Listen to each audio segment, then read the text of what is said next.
Ok, alors Danielle Arport, elle est sociologue habilitée à diriger des recherches et enseignante-chercheur associée à l'Université Paris-Est Créteil. Elle est membre du LIRTES. Elle est l'autrice d'ouvrages et d'articles mobilisant la thématique de la transaction sociale. Ses thèmes de recherche portent sur le développement durable et la responsabilité sociétale, la socialisation professionnelle à travers notamment l'insertion professionnelle, les conflits du travail, les conditions de travail dans un contexte postcolonial, à savoir la Martinique. Elle est également chargée de l'étude des politiques sociales et des ressources humaines en Martinique. Elle est co-autrice de l'ouvrage Mobilité et migration, transactions éducatives et sociales, paru en 2020.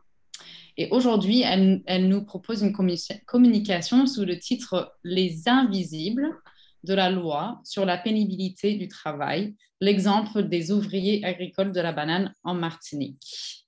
Alors, je vous invite, Daniel, de partager votre écran, si vous voulez. On aura 20 minutes de présentation avec 10 minutes d'échange. Vous m'entendez pas que j'ai des... Il y a des... C'est très assuré. Vous m'entendez? Vous m'entendez? On entend, ça coupe un peu, mais on vous entend. Oui, ça coupe beaucoup. J'ai beaucoup de mal à suivre. Ah, d'accord. Si vous coupez votre caméra, ça va peut-être aider. Non. Vous voulez qu'on partage votre présentation? Comme ça utilise moins de bande passante?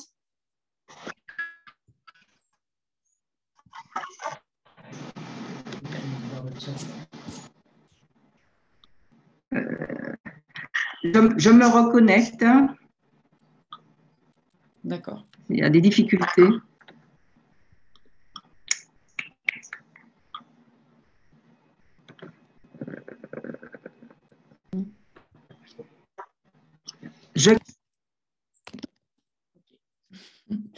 Elle est partie. On va attendre quelques minutes. Encore une fois, désolée pour le retard. On va peut-être décaler un peu les interventions de l'après-midi. On va voir un peu comment on va faire ça. On a malheureusement Marie-Paul Poggi qui ne va pas pouvoir être avec nous cet après-midi. Du coup, on aura un petit peu plus de temps dans l'après-midi pour discuter, mais voilà, on va voir comment on va faire.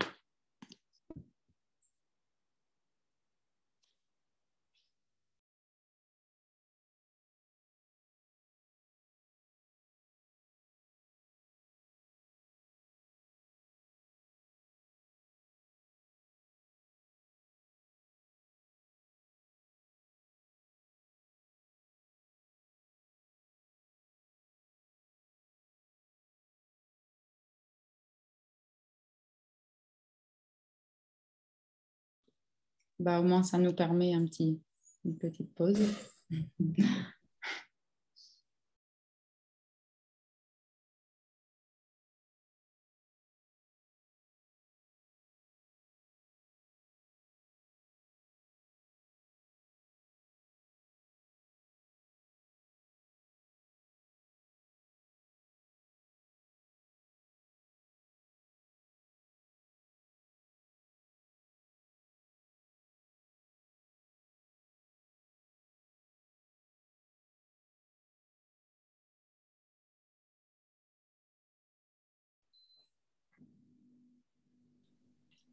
Si vous voulez, je peux partager l'écran pour vous. Vous me dites. Vous m'entendez là maintenant? Oui, c'est mieux. Oui. Bien.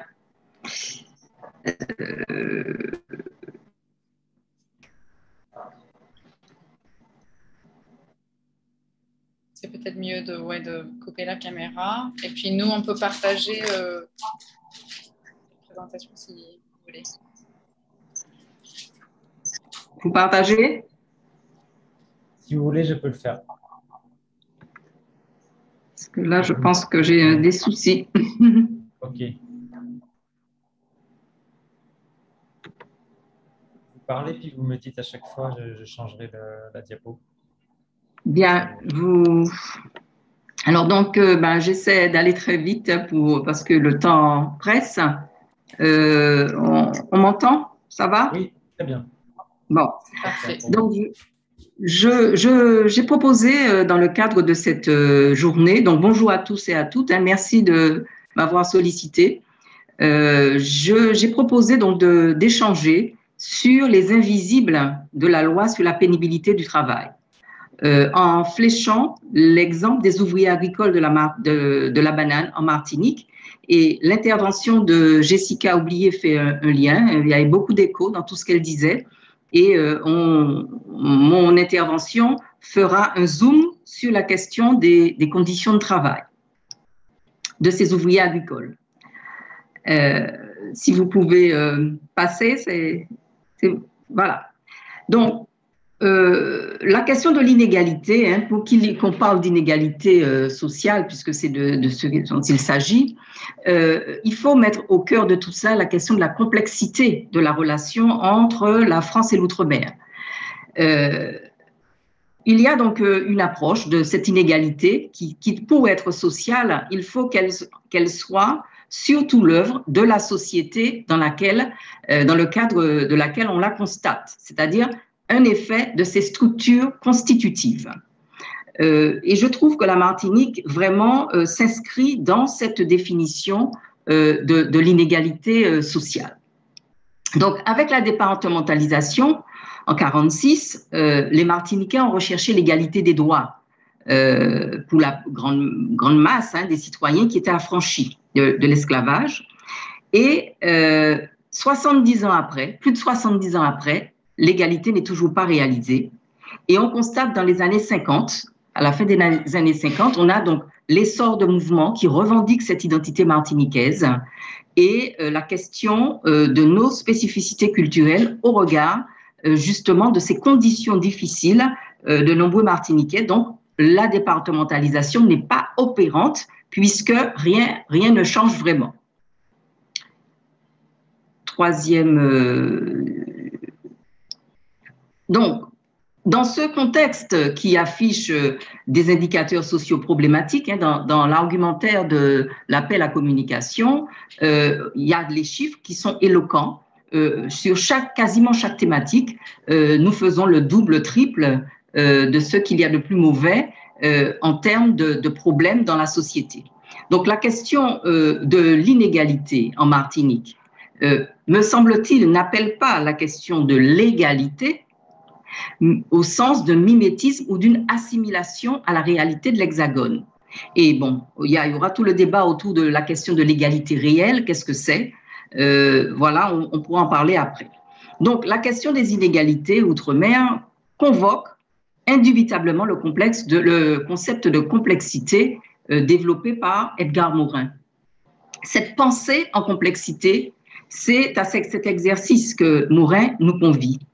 Il indique que le but de la recherche de méthode n'est pas de trouver un principe unitaire de toute connaissance, mais d'indiquer les émergences d'une pensée complexe qui ne se réduit ni à la science ni à la philosophie, mais qui va chercher l'espèce d'intercommunalité dans des boucles dialogiques. Donc, c'est vraiment ce va-et-vient, cette interrelation-là qu'il nous faut trouver. Et c'est un espace de compromis.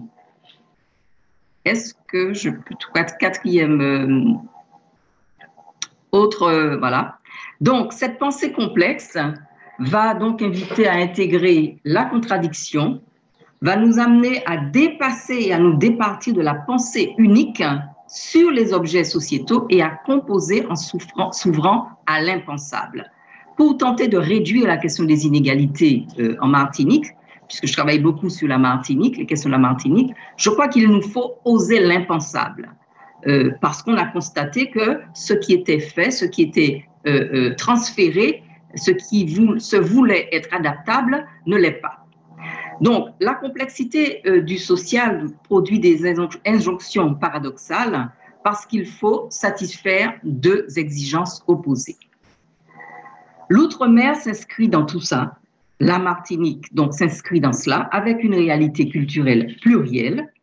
Aussi, les approches théoriques qui structurent les politiques publiques, parce que les politiques publiques sont très souvent pensées autour soit du fonctionnalisme, le poids des structures qui vont socialiser les individus, ou encore un va-et-vient structuro-fonctionnalisme, mais c'est toujours dans un souci d'adaptation pour que les choses ne changent pas le cadre, mais que les gens changent à l'intérieur d'un cadre préétabli.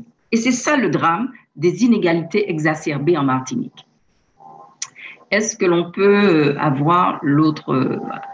Donc, il est important sur... Est-ce que je peux avoir l'autre juste avant?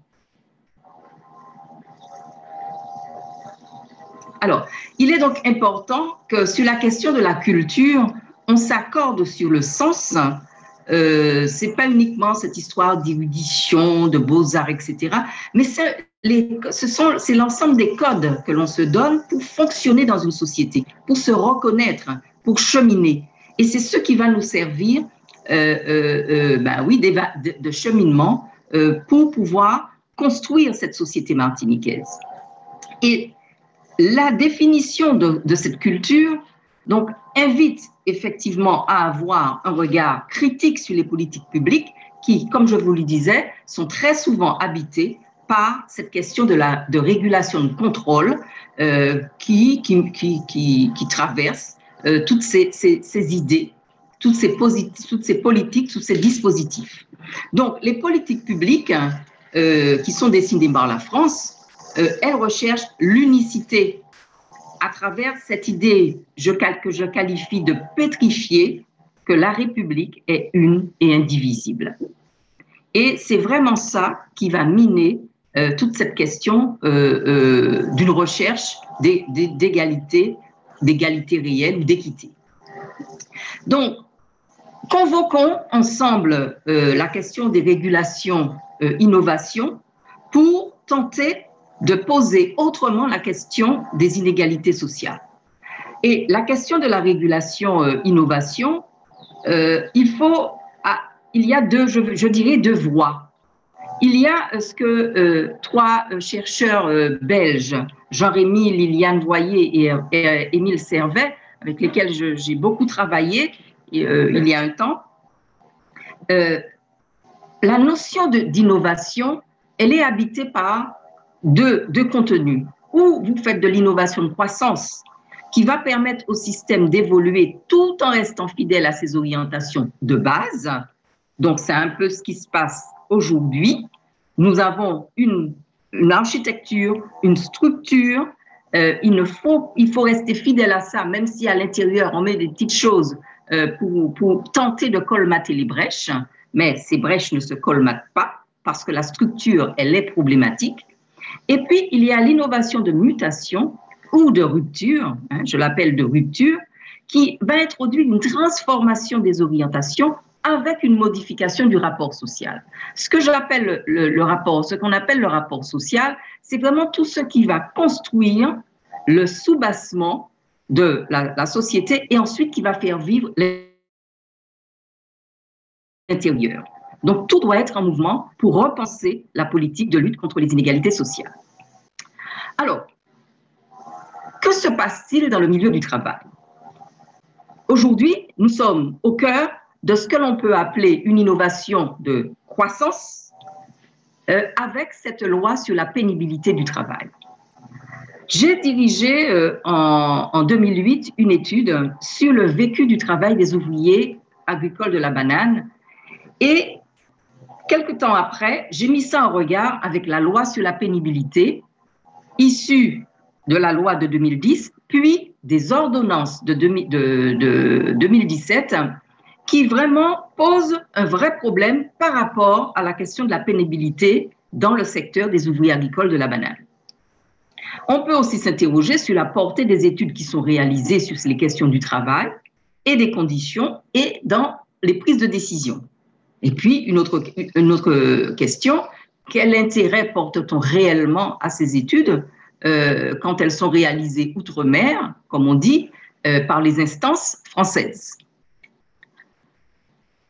Alors, accordons-nous sur ce que l'on veut mettre dans l'idée de pénibilité.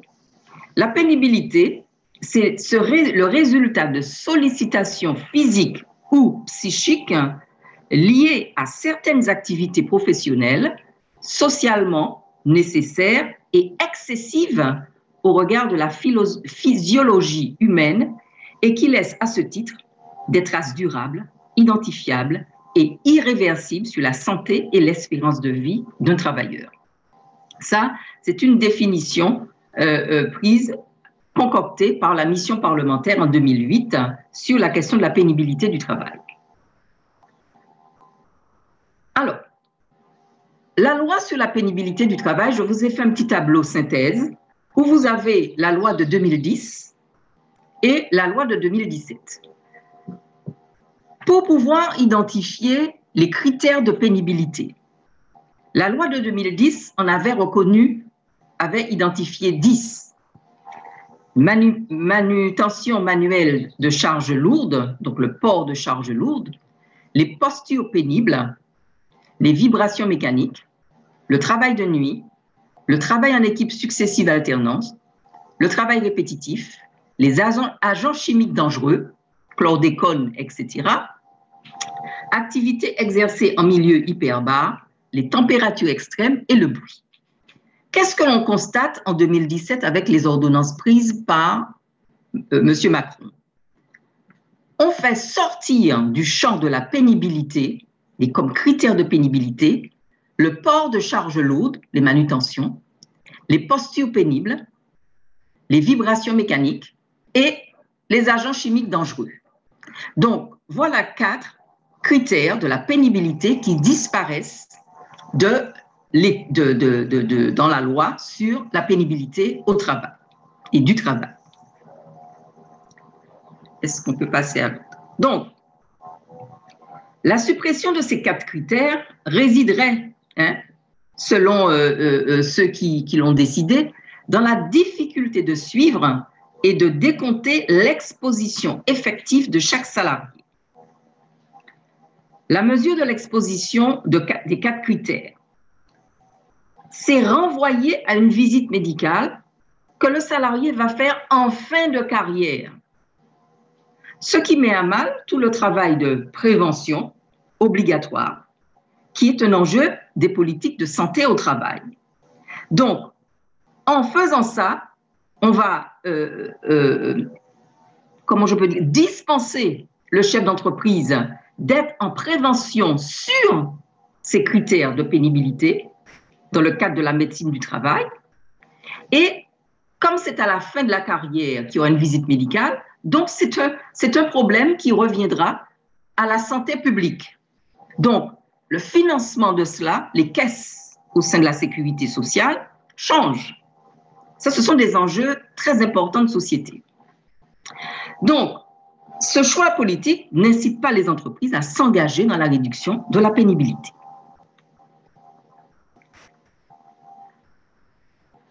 Alors, sur les 4 critères supprimés, 3 sont au cœur de l'activité du travail des ouvriers agricoles de la banane.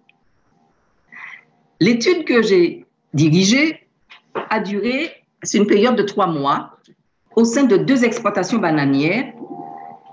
Et cette étude fait suite à quoi? À un conflit entre les ouvriers agricoles et les employeurs. L'objet de ce conflit portait sur une demande d'augmentation des salaires. Et les employeurs acceptaient à la condition que les ouvriers augmentent le tonnage des régimes de bananes récoltées. Les ouvriers agricoles ont refusé car ils dénonçaient la pénibilité des tâches non prises en compte par les employeurs, à l'époque déjà. Donc, j'étais donc au cœur de ce conflit et j'ai donc proposé, pour sortir du conflit, d'expertiser les conditions de travail afin d'apprécier la réalité du travail. Et c'est comme ça que cette étude est née et nous l'avons menée, je l'ai menée avec un ergonome, avec un psychologue. Moi-même, je suis donc sociologue du travail et nous avons cheminé pendant 3 mois en allant vivre la réalité du travail sur les exploitations bananières en étant présents le matin à 5 heures, en démarrant et en vivant le travail. Est-ce que je peux avoir... Voilà. Donc, rapidement, mettons en place les idées.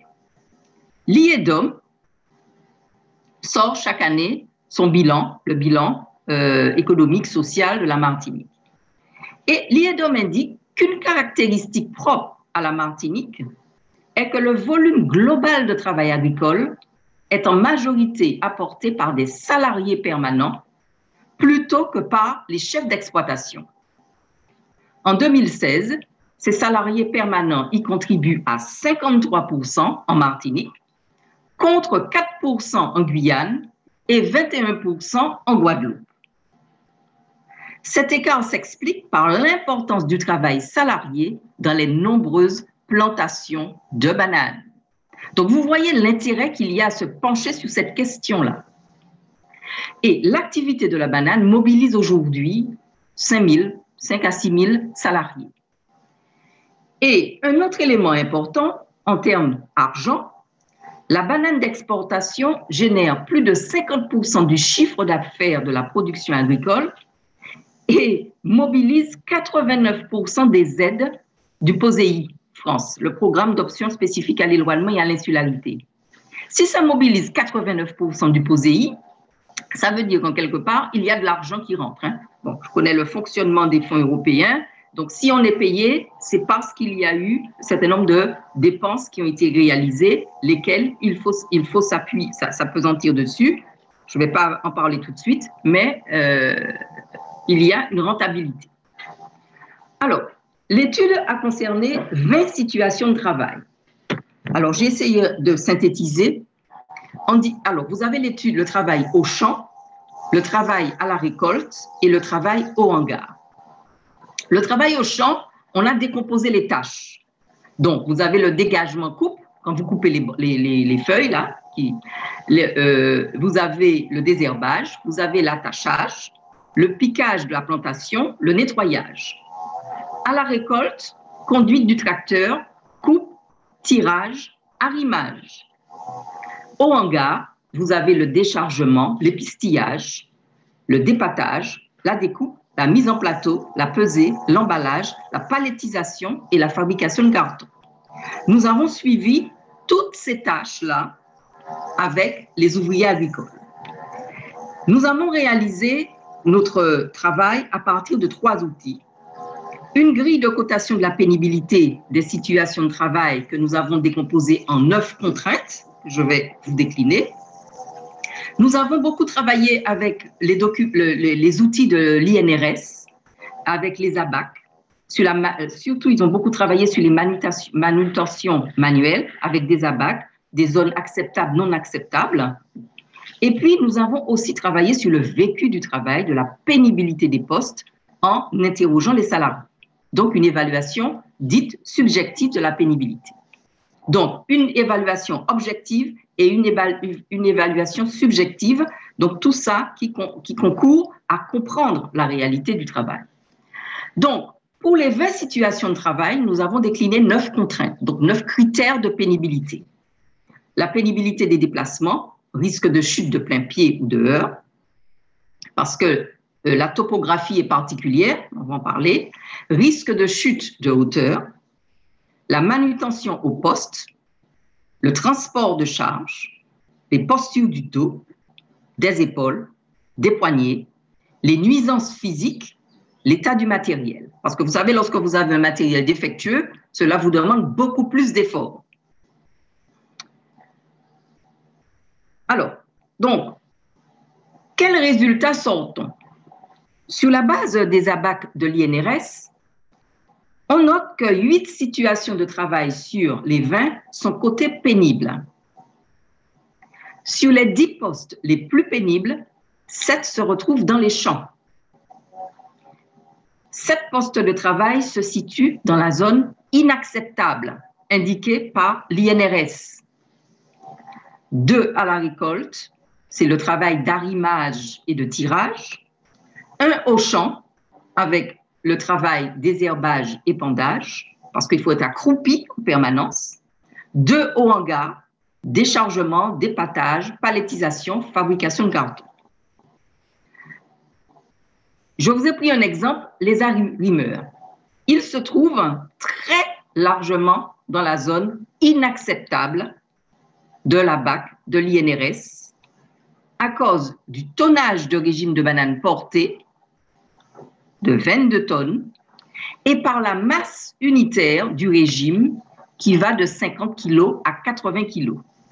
Parce que vous avez bien compris que les choses sont portées soit à dos d'homme, soit sur la tête des personnes, des régimes de bananes.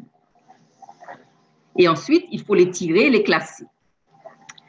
Alors, sur les 9 critères de pénibilité retenus, 5 critères ont un score supérieur à la moyenne de la BAC de l'INRS. La moyenne, c'est 90,5, comme zone à ne pas dépasser. On constate que les contraintes pour le dos vont jusqu'à 139 lorsque l'on fait les mesures. La manutention, 113. Contrainte pour les poignets, 109. Contrainte pour les épaules, 100. Risque de chute de plein pied, 93. Pourquoi risque de chute de plein pied? Les exploitations agricoles en Martinique sont dans des zones où la topographie n'est pas généreuse pour l'homme. Et la mécanisation est donc quasiment impossible.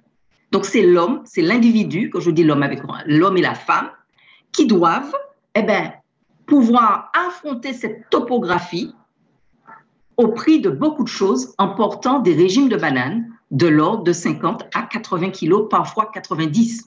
Quand nous avons pesé une fois, ça montait à 90 et c'est porté soit sur la tête, soit à dos d'homme. Donc imaginez le nombre de fois qu'il faut manipuler cela.